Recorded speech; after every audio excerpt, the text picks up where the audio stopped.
সবাইকে হ্যালো, আমার আর একটা ব্লগে সবাইকে ওয়েলকাম। অ্যাকচুয়ালি আমরা আগের দিন ছিলাম লাভাতে এক রাত। তো লাভার খুব সুন্দর পরিবেশ কাটিয়ে মঞ্চটি দেখে আশেপাশের লোকালিটিটা ঘুরে দেন নেক্সট ডে যাচ্ছিলাম কোলাখামের উদ্দেশ্যে। তো কোলাখাম যাওয়ার সময় এই যে পাইন বনটা আছে, এত সুন্দর পাইন বন দেখে আমি নিজেকে আটকে রাখতে পারিনি সত্যিকার বলতে। তো ড্রাইভার দাদাকে বললাম, দাদা একটু প্লিজ এখানে গাড়িটা থামাও, এখানে একটু টাইম কাটাবো আমি। তো এখানে কিছুক্ষণ সময় কাটিয়ে এত সুন্দর রাস্তা ধরে এরপর যাচ্ছিলাম কোলাখাম, মানে নেক্সট ডে ডেস্টিনেশন আছে সেখানে একটা খুব সুন্দর অ্যাকচুয়ালি হোমস্টে বুক করেছিলাম। তো এটা হচ্ছে কোলাখামের ন্যাচারাল বিউটি। এখানে চলে এসেছিলাম অ্যাকচুয়ালি হোমস্টের কাছাকাছি। তো এখানে এসেও মানে এত সুন্দর ভিউ দেখে আমি ভাবতে পারছিলাম না যে মানে আমরা কোথায় থাকি আর এই জায়গাটা অ্যাকচুয়ালি কেমন।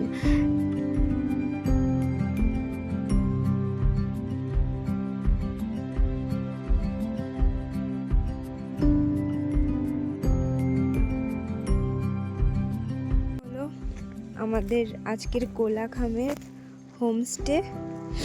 এখান থেকে সিঁড়ি করা আছে, তো এখান থেকে আস্তে আস্তে নিচে নেমে দেন এই ডুপ্লেক্সটা, এখান থেকে খুব সুন্দর ভিউ দেখা।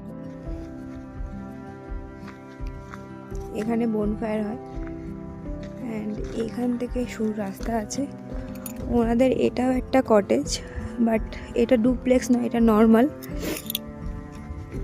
এখান থেকে জাস্ট অর্গানিকভাবে সব কিছু মানে ওরা করে। এই সবজিগুলোই আমাদেরকে মেনলি খাবারে রান্না করে খাওয়ানো হবে। মানে এই হোমস্টেতে আসলে একটা সুবিধা আছে, যেটা হলো যে এখানকার চাষ করা সবজি দিয়েই ওরা মেনলি গেস্টদের খেতে দেয়।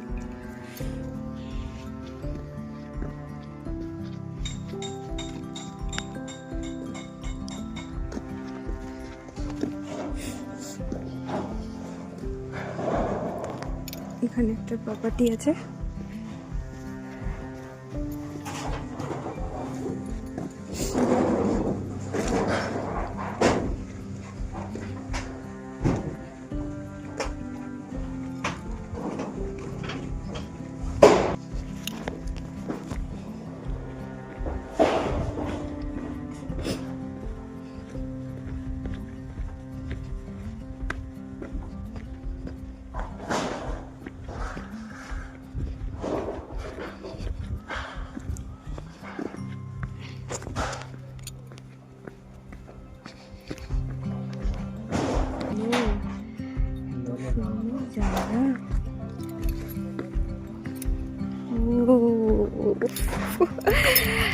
রিয়েল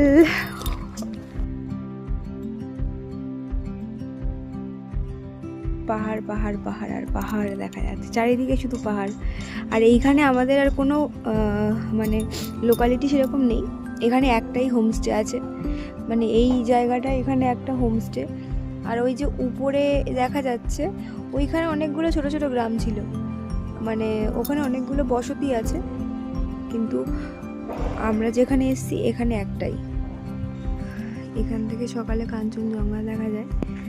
অ্যান্ড এটা ডুপ্লেক্স রুম আছে, এটা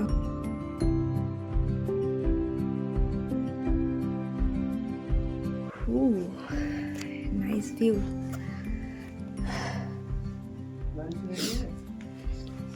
অ্যান্ড এখানে টয়লেট অ্যান্ড এখান থেকে সিঁড়ি। দারুণ দারুণ।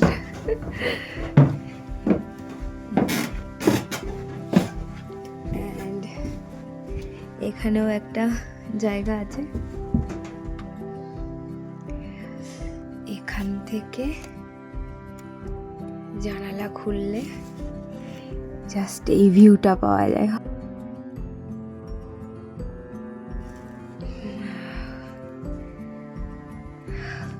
হোমস্টে আর দুপুরের খাবার।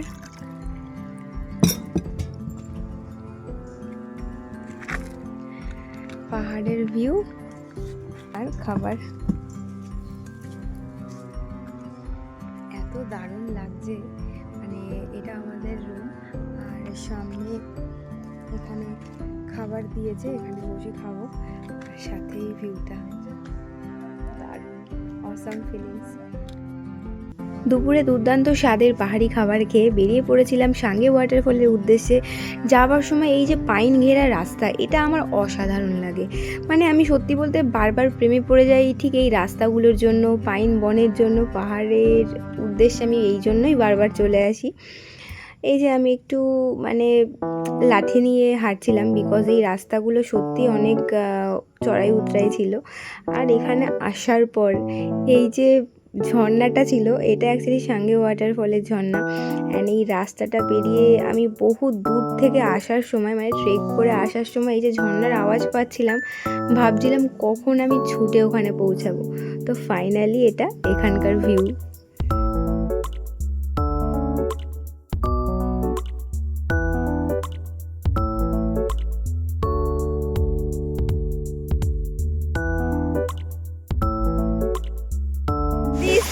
সাঙ্গে ওয়াটারফল। এখন ওই যে ওইখানটায় ছিলাম উপরে, ওখান থেকে এইখানে যখন নামলাম রীতিমতো ওইখানে এত দূর ডিস্টেন্স, বাট ওখান থেকে জল এখানে আসার মারাত্মক হাওয়া, ঝর্ণার জলটা পড়ছে, বাতাসের সাথে হাওয়াটাও গায়ে মুখে সব থেকে আসছে। আমি যদি আজকে এই জুতোটা পরে না আসতাম তাহলে আমি এখানে নামবো, বাট নষ্ট। কি দেখে মনে হচ্ছে না যে এই একদম তো নিচে চলে এলাম, কিন্তু এই নিচে আসতে গিয়ে যে কতটা আমাকে কাঠখড় পোড়াতে হয়েছে সেটা আমি হয়তো কাউকে বলে বোঝাতে পারবো না। আর এটা হচ্ছে সুড়ঙ্গ। তো ঝর্ণার জলগুলো যেখান থেকে আসছে ওখান থেকে এসে ঠিক এই সুড়ঙ্গের মধ্যে দিয়েই নিচে চলে যাচ্ছে। তো ভাবুন, যদি একবার পা পিছলে যায় তাহলে কিন্তু কেউ ওই সুড়ঙ্গ থেকে বাইরে বেরাতে পারবে না। মানে বুঝতে পারছেন তো কী অবস্থা।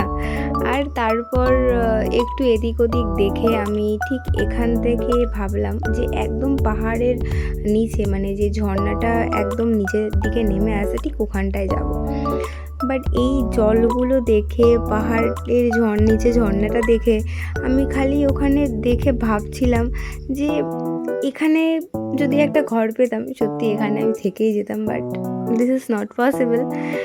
যদি ঘরই পেতাম তাহলে বারবার পাহাড়ে ছুটে আসতাম না, আর সৌন্দর্যটা আমার কাছে হয়তো কখনো ফিকে হয়ে যেত। তো এটাই বোধহয় ভালো, যার জন্য টানে বারবার ফিরে আসা যায় আর কি।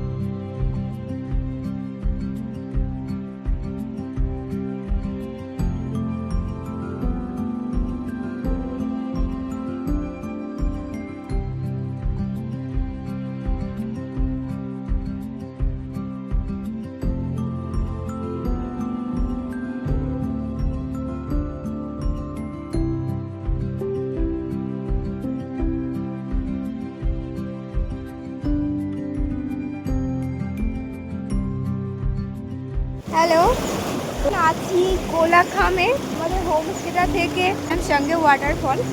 দেন ওখান থেকে ফেরার সময় দেখলাম জাস্ট একটা শুকনো টাইপের, মানে নদী টাইপের নই আর কি, একটুখানি জল যাচ্ছে। যে ড্রাইভারদাকে বললাম যে একটু দাঁড়াও দাদা, একটু যাবো, মানে ওখান থেকে বললো যে ওখানে কিছু নেই, জাস্ট একটা ঝর্ণা আছে, তো ওই ঝর্ণাটা থেকে মানে জাস্ট অল্প অল্প জল যাচ্ছে। ওই নিচে দাঁড়িয়ে আছে ওই যে গাড়িগুলো, অনেকটা নিচে, ওখান থেকে আস্তে আস্তে উঠতে এই দিক থেকে গেছে।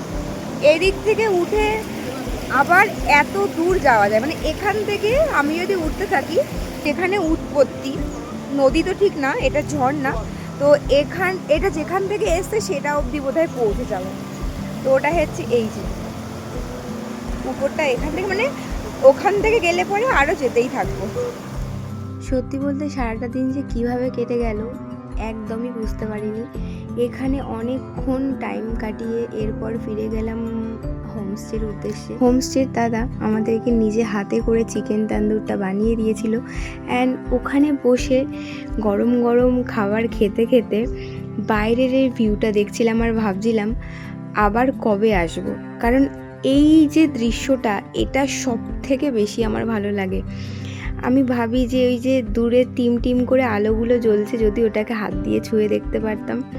কিন্তু আসলেই তো ওটা আলো নয়, ওটা পাহাড়ের বুকে থাকা ছোট ছোট ঘরবাড়িগুলো।